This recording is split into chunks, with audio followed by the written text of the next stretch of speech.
అలనాడు బ్రహ్మ మానవుల తలరాతలు రాయటంలో కాస్త అలసిపోయి తలనొప్పితో ఉంటే సరస్వతీదేవి తీవ్రంగా ఆలోచించి పాలకడల నుండి పాలను, శివుని తలపై గంగమ్మనడిగి నీళ్లను, మన్మధుని చెరుకు విల్లు నుండి చక్కెరను, ఊటి ఉద్యానవనం నుండి తెయాకును తెప్పించి అన్నిటినీ కలిపి అగ్ని సాక్షిగా కాచి వడబోసి ఇచ్చిందో చక్కని చిక్కని టీ.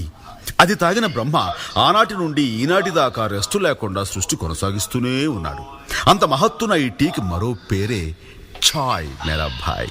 ఈ చాయ్ చరిత్రను నోరారా చెబుతా, నోరూరేలా వినుకోవోయ్. ఆహా. ఆ